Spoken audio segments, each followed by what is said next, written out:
Are you getting bored with the way that you do your line art? Maybe you just find your line art really uninteresting, or you just want to give it a little bit of spice, or maybe this is just one of the many steps on the way of finding your own art style. I used to just not really think about my line art too much. I used to use just like a thick black line and not really think too much of it, but when I started experimenting with the different ways that I could do my line art, I found a few different ways that can really make your line art pop, or even in some cases hide some problems that I had with my old line art. And I would like to share some of these with you. First off, if you do not know me or my videos, hi, my name is Ash. I post art related videos, speed paints, and the occasional shenanigan from time to time. So if that's your kind of thing, go ahead and subscribe and click the bell. That way you are notified when I post. My notification team is tiny, but they are mighty. I will kind of say that when it comes to this video, I'm going to be talking in more digital art. This video is going to be a little bit more digital art centric. However, some of these principles can be applied to traditional. But the first thing that you're going to see me do is, especially if you have a natural hand trimmer like me, there are two options. We can either use a really thick brush, which is something that I used to do quite a lot, and I still kind of do, or something that I had learned on Tumblr a while ago is if you're doing digital art, you can change your canvas size. So of course, you're going to start off with this sketch. For this video, I'm going to be using this sketch that I have for a commission that I am doing, and I am going to use that as the base for all of these different line art techniques. So I will take the canvas size that I have already. Right now it's at an A4, and then the settings may be different depending on the program that you're using.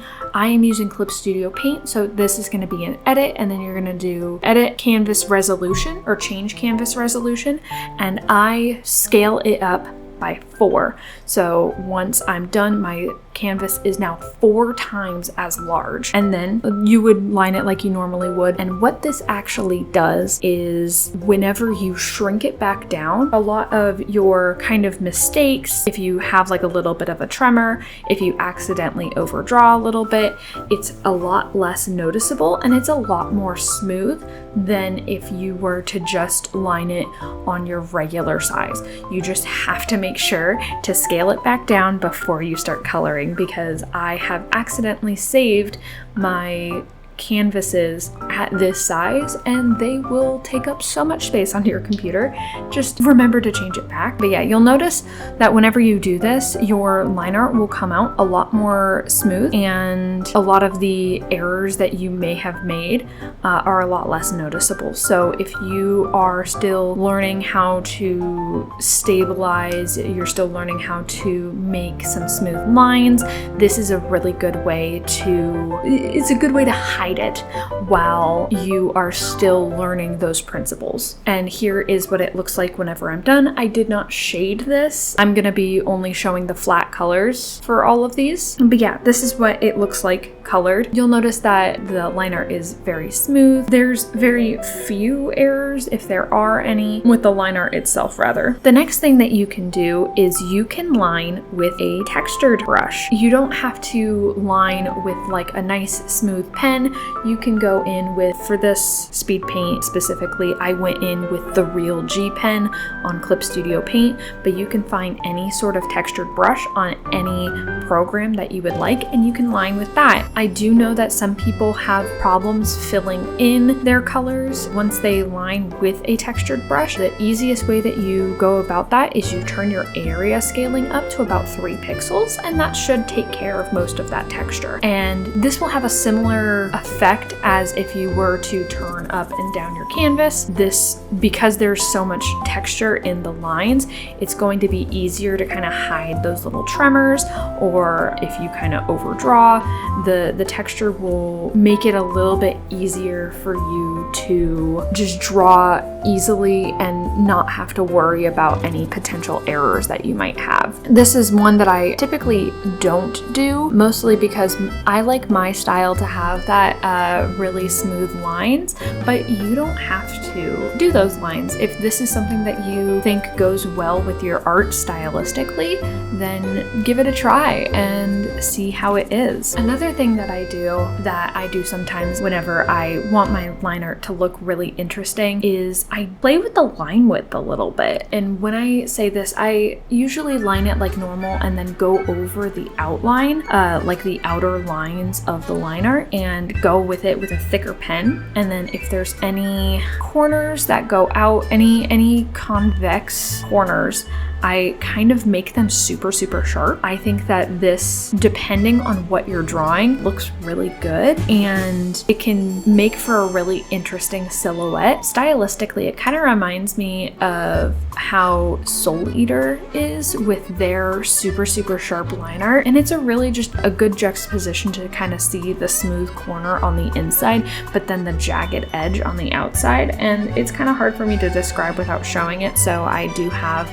this speed paint in the background and I just go over all of the outer lines. And if this goes well with your art style, I would recommend trying it out. Another thing that I use, and I use this all the time, this used to be like my go-to line art style, colored lines. So basically I start off with my regular line art. I'm going to be using the one that I had from the first go around, and you basically just make a layer above it and then you set it to a clipping layer. If you have never heard of a clipping layer before, it basically makes it so then you can draw on that layer all you want, but the color and the things that you're drawing are only going to show on the layer below it. So if you have line art, you can't draw outside of the line art, so it makes it a really easy way to color over your line art. I usually just use the color picker. This I have a flat color on,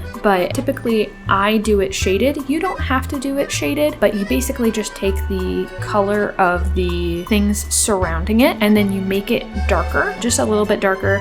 I wouldn't recommend going straight down. I would recommend going down and then upping the saturation just a little bit, just to make the colors a little bit more interesting and a little bit less muddy, and you just line it around those things. I used to be really meticulous in the way that I did this. I would basically color pick even like the brightest of the highlights, and so then it basically color matched everything, all the shading, all the highlights and everything. And then I would blend it really well, and I basically would spend an hour on the line art doing this, but I found that the less time you spend on it, the better, because a lot of those little itty bitty details nobody really notices anyways, and you still get the aesthetic of colored line art just by going out with a darker color and then going in basically super rough with it and then just blurring it a little bit. That way you don't have any accidental colors going into the wrong areas. You don't have to worry about it looking messy or anything like that. And you can kind of see me going in here. I do it a little bit slow for the speed paint, which is kind of an oxymoron, and I just go in with each of the darker colors and then I blur it at the end, and the final result I really like. You can make this as complicated or as simplified as possible, but I've found that if you want to soften your lines a little bit and you don't want to put too much attention on your lines, this is a really good way to have line art without having lineless art. It's kind of towing that line between having lines and not having lines. And I will say, when it comes to these techniques, you can do one of them or you can do a mixture of all of them. I actually did kind of a mixture of all of these with this piece. I did the thick lines textured, I did the thick lines colored, I did the textured lines colored. I will say that if you are going to change the canvas size, I wouldn't recommend doing it with a textured brush, because like how any like small imperfections kind of get corrected whenever you shrink it back down, the texture will as well. So you might as well just use a smooth brush anyways, because most of that texture is going to be corrected out. But yeah, these are just a few techniques that I have adopted over the years, and if you are looking for a new way to do your line art, I'd recommend giving these a try. If you don't adopt them into your art style, I just think that they're super fun to do anyways, and are a really good exercise into like trying new things and doing something different. That way, you know, you're not in a rut for line art. But yeah, these are all the different ways that I've done line art. Which one is your guys' favorite, and which one have you used before? And whenever it comes to your line art style, what do you typically do? Leave it down in the comments, and I want to talk with you guys about it. Anyways, I'm gonna leave this video off here. If you liked this video, go ahead and like it. And if you want more videos like this, go ahead and subscribe and ring the bell. I will see you guys next week. Bye-bye!